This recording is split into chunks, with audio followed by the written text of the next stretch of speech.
Out of the overflow of the heart, the mouth speaks. The overflow.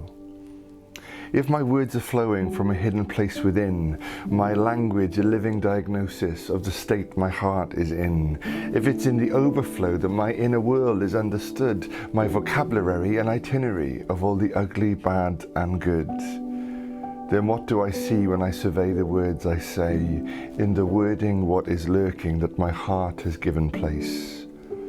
The eager expressions of my ego's expectations, the cry of my conceit, the communication of my concealed cleverness, the idioms of my idealism, the prose of my perfectionism and pride, the dialect of the diatribe of my deals and demands, the accent of my anxious angst, the jargon of my jealousy, the slang of my slander. It is the utterance of the utter fantasy that is me.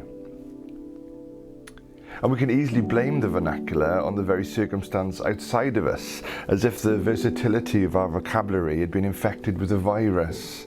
But no one else is navigating the conversation of our clamouring. Jesus points us to the problem which lies so deep within. Out of the overflow of the heart, the mouth speaks. The heart. If I'm honest, I have to filter. I so often try to control the flow, but my thought life reveals the tragic truth. I'm just spouting someone else's lingo, and I can try to flavour the dead water with a sprinkling of spiritual sounding speech, but the source will keep supplying the stench of the practice behind the preach.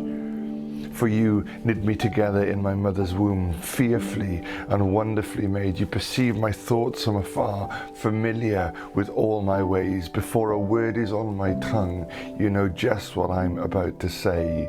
See, all my promoting, politicizing and play acting will always fail to make the grade. They say the power of the pen is mightier than the sword. Well, the daily tale my tongue is telling crafts a blade to beat them all. Building up those I like, but breaking down anyone who'll challenge, singing blessing to our Creator God, then cursing someone made in His image. And how does that look from heaven? To the one who sees the heart. God, mute my mouth, send my speech to solitary, hold my lips on high alert. But God, you say no to mere punishment, preferring transformation instead. It's not just the symptoms, but the cause where your focus is firmly fixed. The mouth may speak, but it's the overflow of what's within. A muzzle on my mouth won't purge the source of all my sin. And so, Lord Jesus, the living Logos, the Word of the Father, the exact expression of His being, come dwell deeper in the depths of my darkness, illuminate my illusions, inspire my imagining. May my heart marinate in your mercy and recalibrate my reasoning with this reality. You have spoken grace over my guilty plea, and now it's your word that informs my identity. And at the cross you pronounce me perfect, wrap me in robes of righteousness divine. You tore up the transcript of my treachery and exchanged your script for mine. You bore the consequences of unclean lips and absorbed all their angry allegations. As silent as a lamb, you were sacrificed that you might announce your invitation. Give me ears to hear your spirit. Let this heart hunger for your voice. May I lose my taste for all the enticing talk, and in your righteousness rejoice. Create in me a pure heart, O God, that even as you do, I may walk in your light. May the words of my mouth and the meditations of my heart be pleasing in your sight.